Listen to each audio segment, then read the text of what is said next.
那今天呢，其实我今天讲的故事呢会比较就是比较短。那其实因为昨天讲的蛮长的，不是因为昨天长所以今天短了，不过今天的故事会比较短一点点。今天的就是藏传佛教法会的力量已经到了第4集。那我今天讲的题目是丧子之痛哦。其实一个人哦，失去了生命中最爱的人哦，那种心情就是撕心裂肺的那种痛。其实如果是你没有经历过的话呢，其实你真的是没有办法体会到。那我其实不知道为什么我的喉咙有点痰啊，不好意思哈。其实在我这个就是从2011年就是仁波切给我们受戒做讲法师，那我是第1届的那个就是克切拉的讲法师，到今天为止都已经度过了9个年头，看了好多生老病死，真的是看了好多。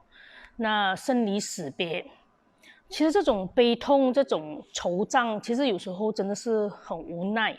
那我心里其实看着，虽然那可能不是我的亲人哦，我看的不是我的亲人，那我自己的亲人哦，我也经历过，所以其实心里真的是不好过。所以我想其实这个呢，其实是也是一个很平时的故事，它没有所谓的就是神奇的力量，但是它带出了一种就是法会真的是在你最伤痛的时候呢，它可以抚平你的心，就是可以平静你的心。那我这位就是然后我再讲一讲就是这个故事。可是在这之前呢，我想要跟就是大家分享一下我在做讲法师的整个过程，然后你可以明白到为什么我会对这种就是这一份工作的那种就是热忱哦。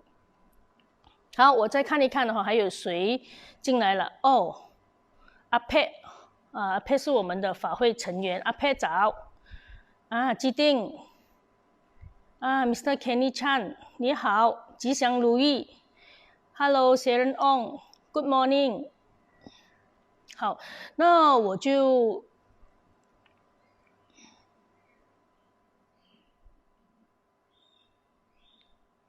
好，我看到我的同事哦 ，Frederick 啦，都有在这个就是在这个视频里面哈。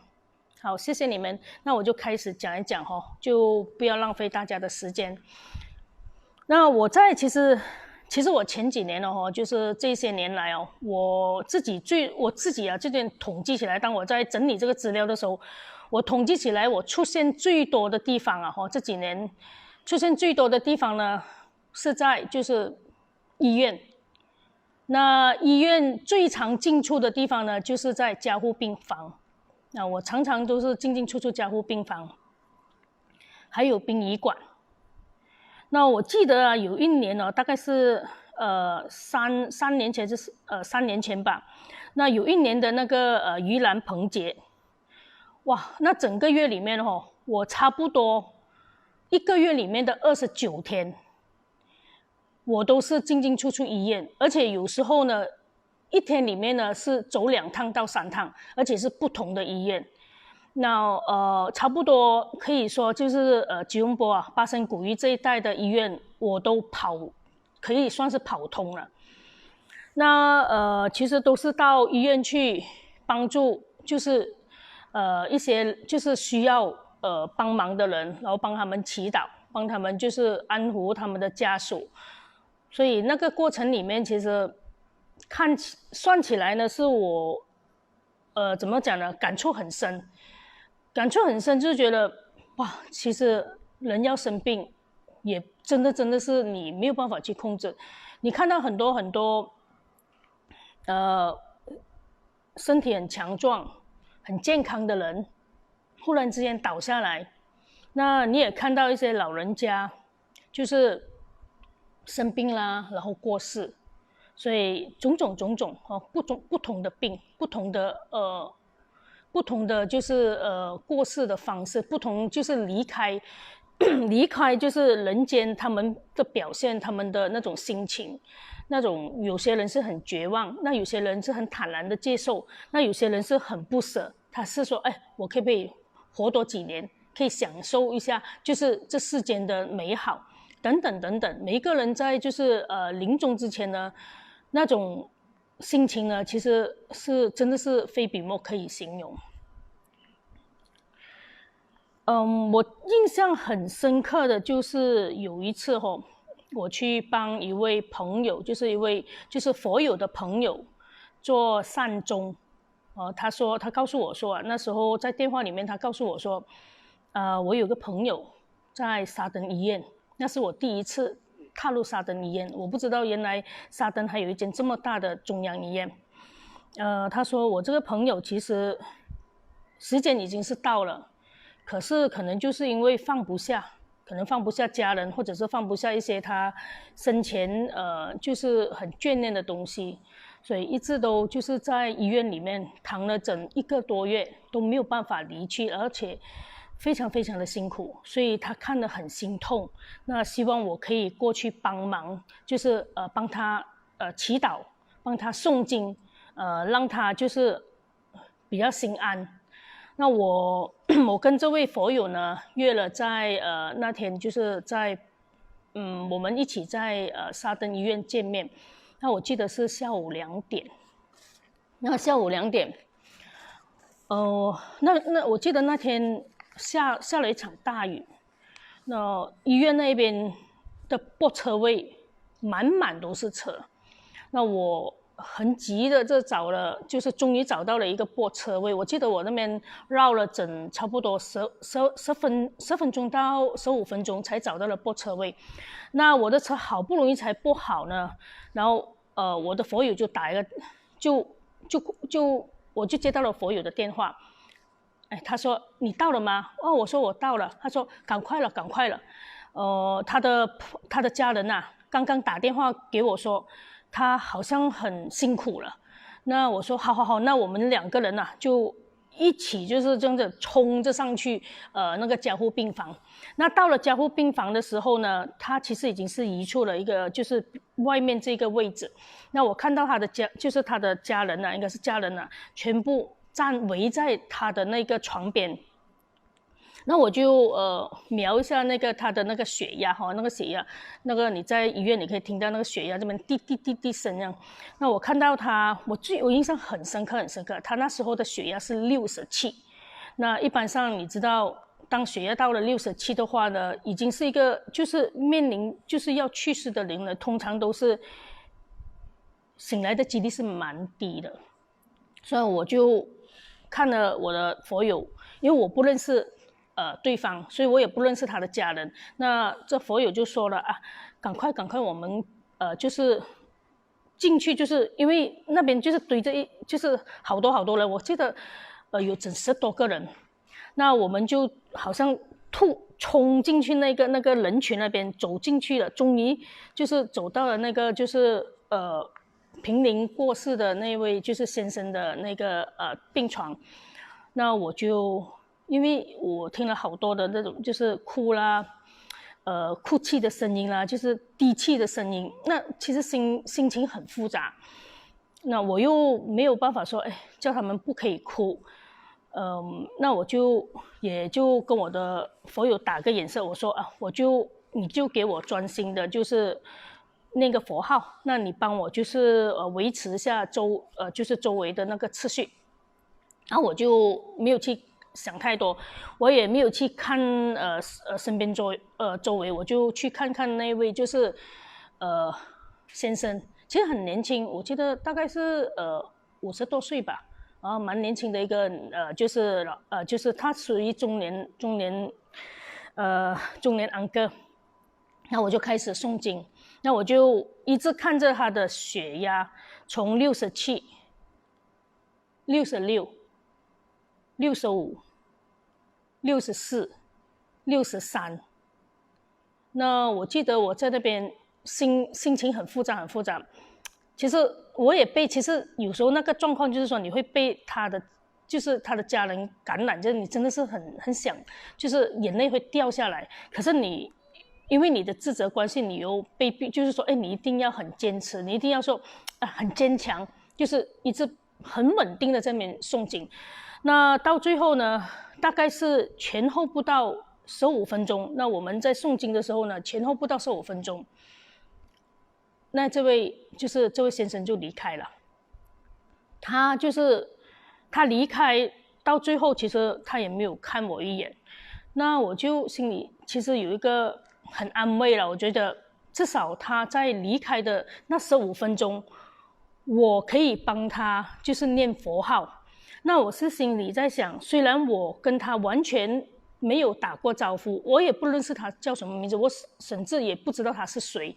可是在那一刹那，你会非常非常的就是庆幸我们赶得及在15分钟之前，然后帮他诵这一段经文。虽然是15分钟，但是对我来说，其实我相信应该给他就是plant了一个，就是我们所谓的种下了一个佛种子。所以这个就是我们就是可是那时候呢，就是当这个就是血压已经是降到最低的时候呢，那医生也就来了，宣布他就是正式就是死亡。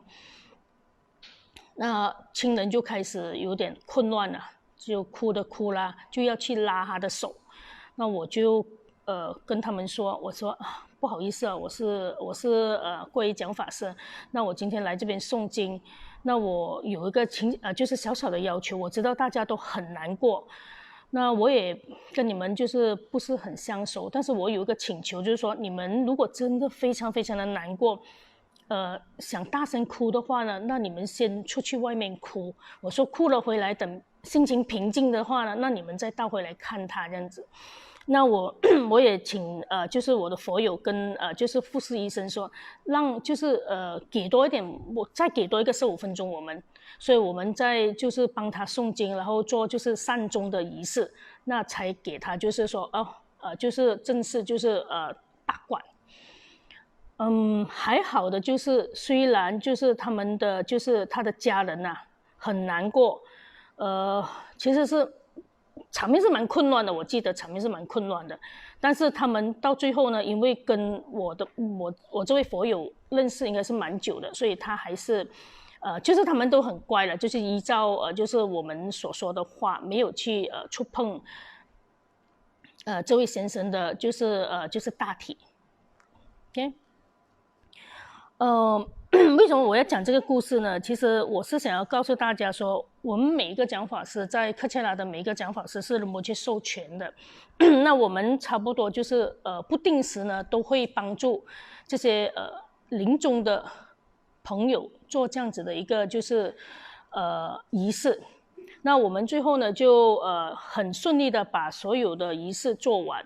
那其实那时候呢，我记得那时候是大概是就是那一阵子就是3-4年前应该是3-4年前4-5年前吧。其实医院并不真正就是很欢迎我们这些就是讲法师进去，就是他们认为觉得就是说我们进去诵经其实是干扰病人或者是亡者，所以他们其实是不是那么的就是欢迎我们。而且他们也会觉得，如果一个人去世的话呢，他要在第一个时间里面，就是说宣布说他已经离开了。所以我们如果是拖了一点时间的话呢，可能如果是有什么状况的话呢，那他们觉得他们不想负这个责任。所以那时候，当我们在做这种就是进行这种善终仪式，或者是去加护病房每一次助念的时候呢，都会遇到一些阻碍的。那很好，可是很奇怪的就是，每一次虽然是有一些阻碍呢，都会就是说，都会一一的，就是迎刃而解。所以我觉得这个其实是很庆幸的事情。那我之所以会提到这个事件呢，其实是我是想告诉大家说，其实如果是当我们的亲人到了他们就是当他们你知道了，就是大概说，医生可能也告诉了你可能你这位朋友或者是亲人他的时间不多了，那你要做好心理准备，那你就知道要怎么样去进行，或者是去处理一些该做的事情。那容嬷珛常常说呢，其实死亡就是当一个亲人或者是任何一个人就是在濒临过世的那一段时间，其实是非常非常重要的。那个是我们最后一个机会，为他留下就是佛的种子，所以不要错过这个黄金时段呢，给他最好的东西，给他最好的东西。OK， 好。那其实生命真的是很脆弱的生命真的很脆弱的。OK， 好，那我现在就是讲回这个我为什么讲这个故事呢？其实跟这个我今天讲的主题是有关系的，是有关系的。那其实讲的这个呢，其实是让大家了解到，其实讲法师所做的就是当一个人在死亡的时候呢，那我们应该做什么？那接下来我可能会在别的另外一季呢会再讲得更详尽。那这一次呢，我们提到这个呢，是让大家有个概念那我今天我很喜欢用那，我发觉到 OK。那我今天你看我又来了 OK。我今天要讲的那个就是真正的故事呢，就是它的题目是丧子之痛。它是发生在2012年，就是一个北马的朋友，就是一个家，在一个家，就是一个家庭里面。那有一天，我记得我在启言堂工作。那时候忙着准备法会，大概是傍晚的5、6点，我接到一个陌生的女子的电话，在电话里面我听到她的声音应该是属于蛮年轻的一个女生，那她就问我说嗨你好，她说你是桂仪讲法师吗？我说我是。那他说我想要跟你订法会。那我就问他你要订什么法会呢？他说我想要跟你订他就问了我一些克切拉是不是有帮别人做超度？我说有啊，我们有做这样子的一个就是服务。那我就问他是几时呢？那我们几时要去呢？地点在哪里？他说其实这个人已经是离开了，然后已经出殡了。我说OK， 但是他说他还是想要做这个超度法会。那我就说好啊，我们有就是特别的那个就是度亡法会。他说对，我就是看到你们的这个就是官方的那个网站，所以我才打电话给你。那我是在里面找到你的电话。我说好的。那他就说他想要做5场到6场的超度法会。他是说是特别要给他的刚刚过世的弟弟。那我说OK。其实他没有跟我讲到，就是他当时其实他语气是非常平静的，可是你感觉就是说这个声音里面包含了就是很大的哀伤，很大的哀伤。他讲了就是说他弟弟的时候呢，他停顿了大概是5分钟左右。那我以为电话断线，所以我就hello 的 hello 了几声，然后他就再回复说是我要就是订这个度亡法会给我弟弟。那我说 OK 好，没有问题。那就这样子跟我订了这个5场的度亡法会，之后就挂线了。那我们就帮他就是在连续3天里面呢，就是3天到4天里面帮他就是做完了这个法会。那我也没有问太多，因为我感觉就是说他不想讲，如果他不说的话呢，那我通常也不问。所以当法会做完了之后呢，那我就给他就是汇报他非常的谢谢，他还又再打了一个电话，然后跟我说，我可能还会再跟你订一些法会，语气也是很难过很难过的。那我这次我觉得我想要了解更多，那我说你还想订什么法会？你们有没有帮别人就是做这个头契的？哦，我说有啊有啊。那我就介绍了他，就是说，哎，你可以做就是我们的上师会供。那我也解释了上师会供的好处，为什么要在就是每一个亲人过世的那个每一个契呢，就是帮他做这个上师会供。他听了非常的就是很感动，他就后来他就自己这样子就是叙说了，他说在就是年头的时候，就是在1月就是过年之前，那他跟他弟弟从澳洲回来，那他爸爸妈妈就从北马去机场接他们，那就是一家4口嘛，就非常的开心，团圆嘛，就是过年团圆，说很开心，就在车上有说有笑。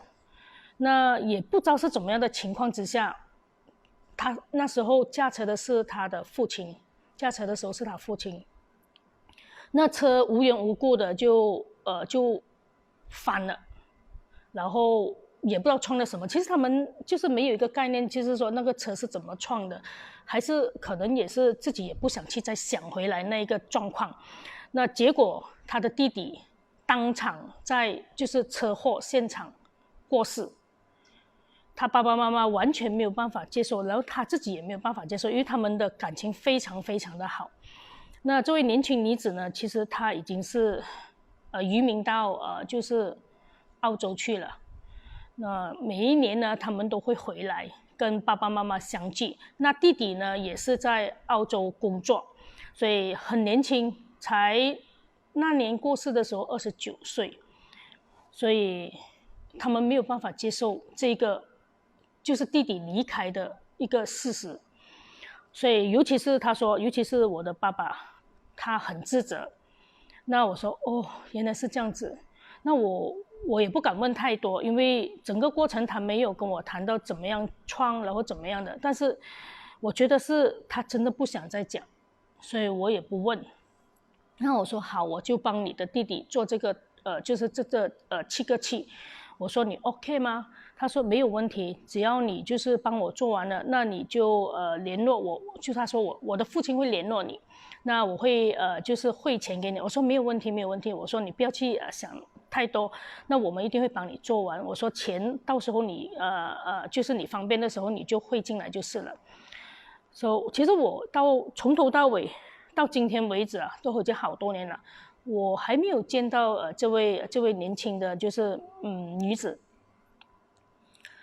其实今年年头，她有回来一趟。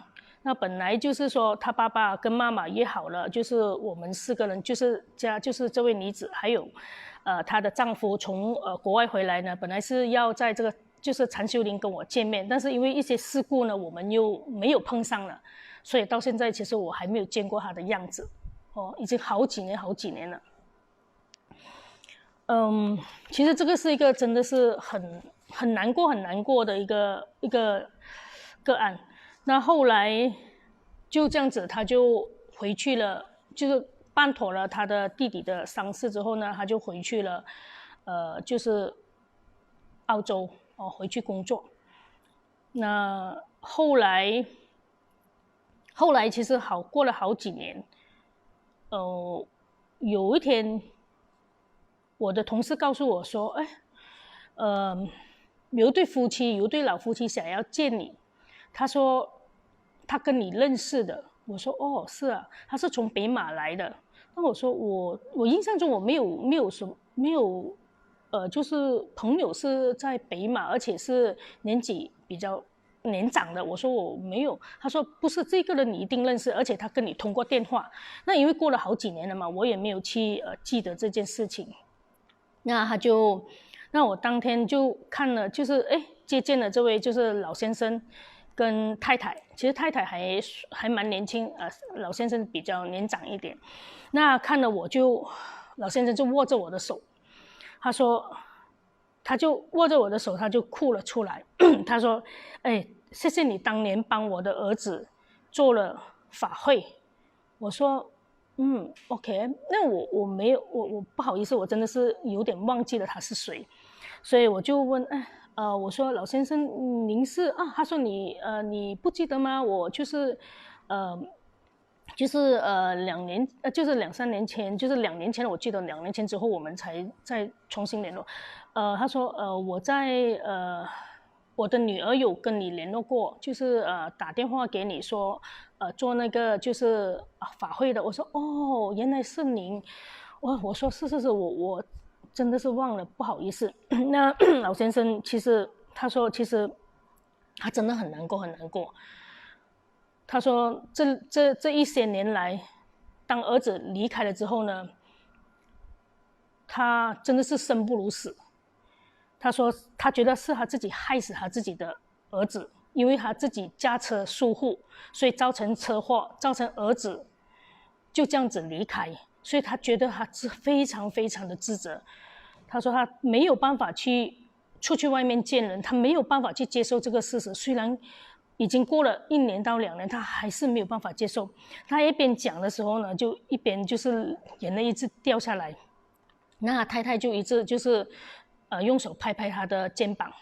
那其实我们是站着来说话的，因为他一看到我就一直握着我的手就没有放我自己也给他弄得就是眼泪也差点要掉下来。那我就跟老先生说，我说你不要再自责了，我说这个不是你的问题，其实我说生死真的是有时候是有命的，所以就是不要再责怪自己。他说他没有办法，他说他真的没有办法，但是他说他很感谢，就是说当年我们就是启言堂帮他做了那6场法会，再加上就是每一个去帮他做，那他当下呢，其实他的心情是舒软了很多。虽然他很痛，可是那个痛了，那个撕裂的痛呢，至少减少了。所以他真的是很感恩，很感恩。他说那种感觉就是说，他不知道为什么，就是那个痛会减了一些。虽然那个伤痛还在，可是他知道他的孩子去了一个好的地方，所以他非常非常的安慰。所以他今天是特地就是要见我，要看看那个就是帮他安排法会的人是谁。所以他一直握着我的手，一直在讲说，他说他非常非常的想念他的儿子，他非常非常的自责，他非常非常的难过。他说尤其是在那前一2年，他没有办法出去见人，他甚至都不知道自己活着是为了什么。因为他还是告诉我说他儿子非常非常的乖，他儿子很孝顺，他就是唯一只有一个儿子，那一个女儿，就是一个女儿一个儿子。所以现在这儿子离开了，那他们感情很好这个儿子呢跟他的姐姐的感情也非常非常的好。其实不只是这老人家，其实整家人其实失去了这个至亲呢，其实他们都走不出那个阴影，走不出那个阴影。尤其是老人家，因为他觉得是因为车祸是他造成的，所以孩子的死也是他造成的，所以他自责了好几年。那我们第一次见面，他就一直握着我的手谈了，我们就这样子站住就是走廊那样子人来人往，谈了差不多半个小时。那他也流泪，就是哭了半个小时。那我后来跟他说，恩哥，我说你不要再怪自己了，真的不要再怪自己了。我说不是你的错，那我说你不要去想太多，那你赶快反正你来到佛堂了嘛，那你去先点一点等你去走一走，那我们到时候等你心情平复了，我们再谈。那老人家擦擦眼睛，就是真的是，那我其实没有想到我们的见面是这样子的一个状况，所以我也自己心情也是很不舒服。那我就跟安哥说，你去走一走去点一个香，去做一个灯供，然后我们再回来再谈。那他老人家就走了一圈回来，可是还是跑来找我。他说其实我真的是很难过。他说帕斯你有什么办法帮我吗？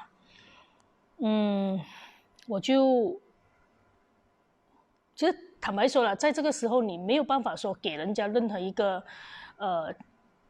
个解决方案，因为那个不是你，所以那个痛你根本体会不到。所以我也知道，其实这个时候呢，如果我硬说，安哥你不要再哭了，你不要再沉溺在这样子的一个悲伤中，其实那个是不可能的。我就一直安慰就是安哥说，安哥时间会就是时间会慢慢冲淡的，所以你不要去一直自责。最重要的，其实我觉得安哥之所以会这么难过，是因为他非常非常非常的自责。他的那种自责连你旁人听了你都会觉得很心痛。他觉得就是他害死他的儿子，然后他觉得他儿子这么年轻，还有这么好的一个前途，就毁在他的一个疏忽之下，他一个老人家之下，他一直觉得是他自己的错，所以他就是走不出这个阴影。那我们第二轮我们在谈的时候呢，他还是眼睛红红的，不过感觉就是心情好了很多。那我记得那一年，临走之前，我跟安哥就是大大力的握了手。他其实每一次握我的手的时候都很大力。那我就跟安哥说，不要再自责了哈。其实我还有一个刚才我忘记了讲的这个东西，就是其实安哥在来就是我们的就是吉隆坡的中心之前呢，其实他已经参加了我们的就是北马的一个共修会。那他已经开始学习念经。那他念的经啊，他跟我说，我念了好多好多的经，有阿弥陀佛啦，有就是观音六字大明咒啦，然后地藏经啦，然后好多好多好多的经文，也有我们的就是那个护法的那个 Om Benza Vigibitana 说话啦，然后又有塔拉的啦，就是有度母的经。哇，我说你念那么多啊，他说我想要回向给我儿子。我就是想要帮他，我要确定说他已经真的是就是投生了，去了一个好的地方。那我说你这样子念可能会有点乱，如果你觉得 OK 的话呢，那你倒不如先念一个就是多杰兄弟的护法心咒。那安哥听了，他说好，那我就以这个为主，那其他我还是念。我说没关系，你其他还是可以念，那你就先念这个为主。那就这样子，就是安哥就回去了北马了。那之后呢，其实持续这好几年，我都有跟安哥一直有很好的联系。那安哥每一次见到我的时候呢，他都会重复同样的话跟我说：“谢谢你帮我安排这个度亡法会。”然后，如果那时候我们没有帮他安排这些法会的话呢，他说他可能都没有办法。自己不知道自己真的是还有没有一个就是会活下去的希望。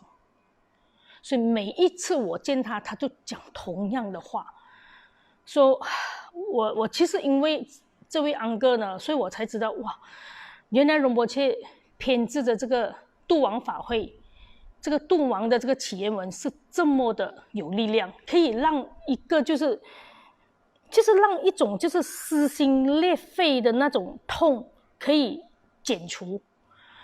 说安哥其实这一些年来他都放不下。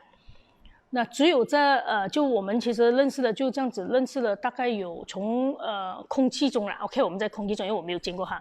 那到我见到他见面为止，我们认识了大概是有到现在应该有六七年了吧，那我也很高兴，到现在为止，安哥还在我们的中心里面共修中心里面，继续的修持佛法。那我也跟他分享了一些仁波切的那些开示，那我也叫他去看一看仁波切的开示。那近年来呢，他就比较开朗了，那人也比较就是没有这样自责了，所以每一次你见到他的时候，尤其是这2年，我在见到安哥的时候呢，他笑得很，就比以前开心了。那以前你见到他的时候，他完全不笑的。那我记得我第一次见他的时候呢，他简直就是说，他人来了，他就是躲在一个角落里面，站在那个角落里面，就是嘴巴闭上的，就是完全不开口，也不跟人家打招呼。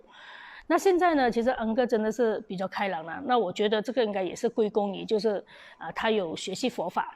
那他现在也会就是做我们的这个多杰雄登的法会的这个起源文，所以他都有做功课。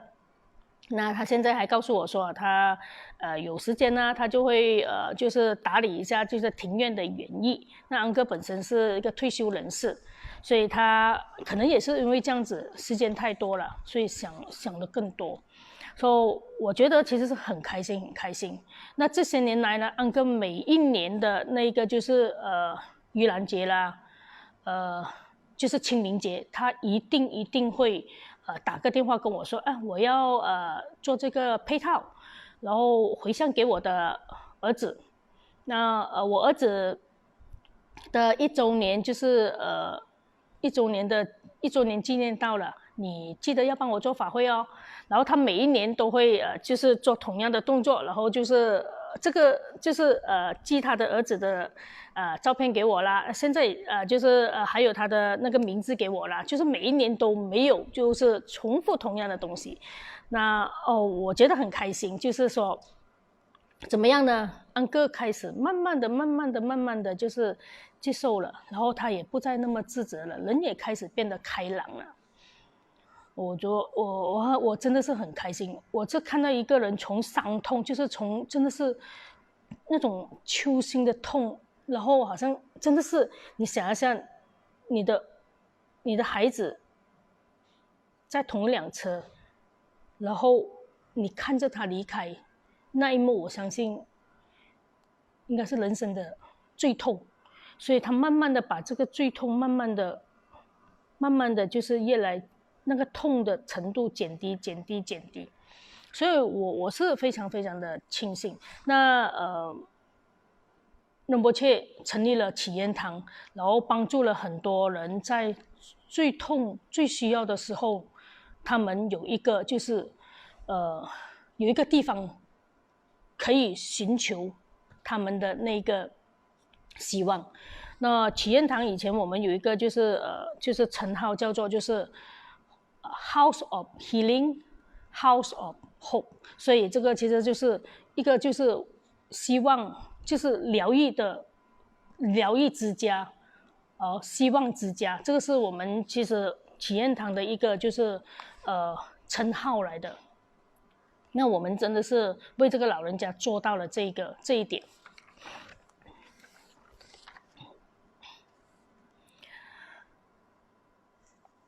所以到现在其实好像在今年的清明节，老人家就是刚刚从就是两老刚刚从水列回来，那因为这么巧遇到疫情，所以他们被就是隔离14天。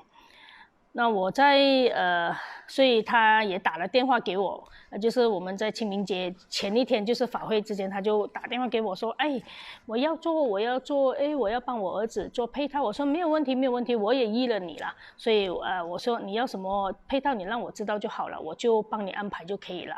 然后说老人家就说，我没有办法，就是现在汇钱给你。我说没有关系，等你就是所有东西就是安顿了你才来，就是汇钱过来这样子。这老人家非常的讲信用。他说今天他说他要汇钱给你的话，他一定会汇钱给你。那今天他说他会把这个资料寄给你的话，他一定会就是遵守。我觉得这个老人家很敦厚，很讲信用，然后很重感情。所以这个也就是为什么他一直走不出这个儿子离开这个事实和这个阴影。其实这个故事呢，是很短。那我觉得其实这个就是我们身为就是讲法师仁波切要我们做的事情，要给别人带来一种希望，要给就是伤痛的人给予他们疗愈的药方。那我觉得我没有做到100%，至少其实我看到这个老人家真的是伤痛开始慢慢的疗愈回来，所以我觉得很开心。OK， 当然我觉得这个整个东西其实真的是仁波切的加持。如果没有仁波切的加持的话呢，也没有所谓的这一本，就是我让大家看一看这个度王祈愿文是仁波切，是我们的尊贵的第25世占度果仁波切自己亲自编撰的而且里面呢其实是以中英文还有藏语汇合而成的，是一本就是你在外面是找不到的一个就是度王法会的那个祈愿文，所以是非常非常的棒，我让大家看一看。那里面呢，其实包含了仁波切还特别就是叫我们，就是每一次在进行这场法会的时候呢，要做108次的药师佛心咒，还有呢就是言悲经，就是密西嘛言悲经，就是108次所以我觉得那个咒语是很疗愈的一个心咒来的。每一次当我去度王法会的时候呢，当我念这2个心咒呢，我都感觉到其实我在注意到其实家属呢心情就会比较平复，下来。所以我觉得这一本就是我真的其实很感谢仁波切为我们留下了这一本就是度王法会的这个祈愿本。那他这一本书呢是2013年编制做成一本书，然后是一些善翁人士捐助的。这本书我们带着出去就是做度王，就是带着出去就是做度王法会呢，其实已经是超过了，我相信我们已经做了最少超过了300场以上的这个度王法会所以这个就是我们现在所拥有的这个就是独一无二的，只有克切拉才有的这个度王法会的这个祈愿本。OK， 好，这个是我今天要跟大家分享的一个简短的小故事。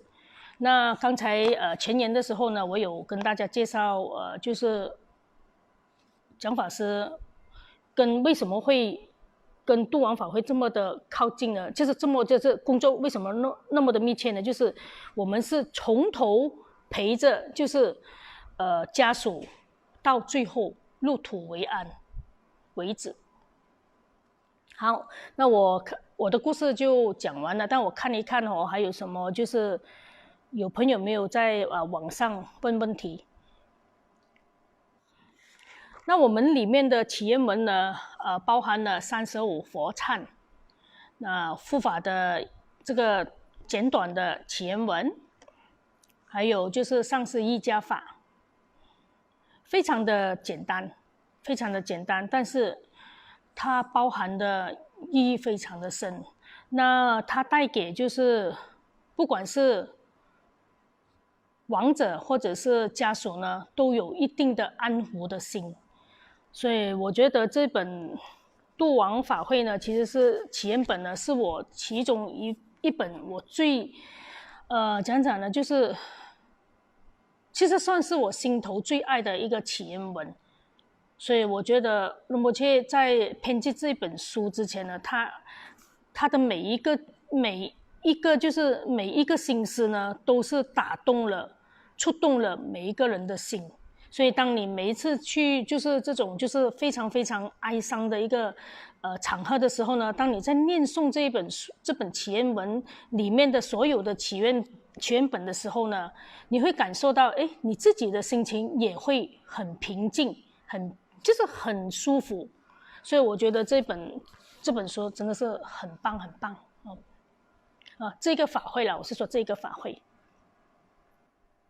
那 Mr. Dan 有问了他说假如人死亡了第一刻，我们需要做什么？那如果你已经知道你的亲人即将要离开了，可能是大概是这2-3天，那我们尽可能的话呢，尽量就是陪伴着他。那所谓陪伴着他呢，就是不是陪着他就是哭啦，或者是很哀伤啦。当然难过是没有办法避免的难过是没有办法避免的。那我们最重要是在这个时候做对的，就是做对的动作。一般上呢，其实如果你家里有一本就是掌中解脱，就是我们所谓的ramlim掌中解脱，或者是任何一本佛书，那你可以把它放在他的头顶上就是轻轻的，就是靠着他的头顶上。那如果没有佛书也没有关系，那如果你有就是恰恰啦，就是我们所谓的小佛像，那你就轻轻的就是靠着他的头靠着他的头。那接下来呢就开始诵经，诵经一直在诵经。一般上诵经呢，没有说一定要固定说是多杰雄登护法的星咒，其实是看个人。那有些老人家他们特别喜欢就是 Om Mani Padme Hum， 或者是特别有些人可能对某一些就是本尊他们有特别的就是那种感觉，就是那种情意结，那你可以特别送那个他特别喜欢的那个本尊的那个星咒给他。所以但是呢普遍上来说呢，我会鼓励大家先就是可以的话呢就是做多杰雄登的星咒，因为它非常容易念，然后听，而且如果当你念的时候呢，你也咬字也非常清晰，所以呢念气也容易，就是气也很顺。所以多杰雄登不只是如此，它的力量非常非常的强，它可以在很短的时间里面，就是你的心念所想的东西，它都会帮你做到。那它还可以帮你清掉所有的障碍。那这样子呢，对一些就是即将要过世的人其实帮助很大。那你自己也不需要过爱太多。那当然接下来呢，如果他过世的话呢，那我们可以就是请就是讲法师过去帮你做这个善终的就是善终的仪式。如果你住得很远，比如说你住在外坡，那讲法师过去可能都是要半天了，那我就会建议你自己做。那可以打一个电话给讲法师，他可以在电话里面教你怎么做。那讲法师做跟你做其实差别并不大。其实反而仁波切以前有说过，说如果你是他的亲人，然后你有这方面的经验呢，你可以自己做给他。那头顶的那一本书是肯定是要的，就是那本佛书是肯定要的。那如果你手上有那个护法米的话呢，那你就给，那个时候已经是停止了那个呼吸停止了呼吸，那你给他一粒护法米给他一粒护法米然后呢就是有那个加持水就点他的气孔。这个如果是你想要了解的话呢，那我会书面回答你，这个会比较就是比较准确比较准确。 OK， 就这么简单，放一本就是佛书，最简单的方式放一本佛书，然后不停的念诵。在家里过世的话呢，可以的话呢就是念诵3个小时。如果是在医院的话呢，请医生就是给你一点时间，给你1个小时或者是2个小时，就是念诵就是经文给他，那让他就是平复他的心情，就是平复那个就是亡者的心情，然后慢慢的离开慢慢的离开，千万不要就是触碰他的就是他的身体，尽可能不要触碰他的身体。那之后呢，就是说拔他的头发大力的拔20下左右这样子拔20下左右这个是最简单的了最简单的。 OK， Mr. Dan 可以回答到你的问题吗？如果没有的话呢，你在就是在留言里面你可以再问我可以用就是书面书写的那个文字回答你，可以吗？ ，Mr. Dan。好，那我相信今天呢也接近尾声了哈。大家如果是我没有回答到你们的问题的话，很抱歉，因为时间有限。那我今天其实讲的这个是比较平时的一个故事，可是对我来说，其实这个故事，我个人其实是非常非常的感动啦，因为我觉得很多时候，如果你可以就是在把一位就是一个人从他的悲痛里面抽出来，比你做任何的事情其实还要对我来说还更加的有意义。那最重要的就是，其实最开心的事情是，老人家就是这对夫妻开始学佛了啊，那个是我感觉到更加随喜的事情。OK， 好，谢谢大家。OK， 那我再做一个就是明天的预告。那明天呢，其实我们已经到了就是第5季的藏传佛教法会的力量。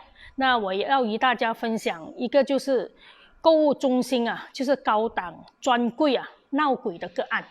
我好像最近谈来谈去都是鬼哦。OK， 那最后呢，我还要就是温馨提醒大家，记得今天下午2点正，我们有罗胜标讲法师主持的夜依佛母修持法门每日共修，不要错过与就是胜标讲法师一起共修。OK， 记得。那到了晚上9点，我们有就是温婉如讲法师为我们主持的修心修行和这个佛法分享单元。最后呢，早上的时候大家都已经非常熟悉了，我们有陈讲法师给我们主持的念念当下禅修单元，所以记得大家一定要就是准时收看。OK， 谢谢大家。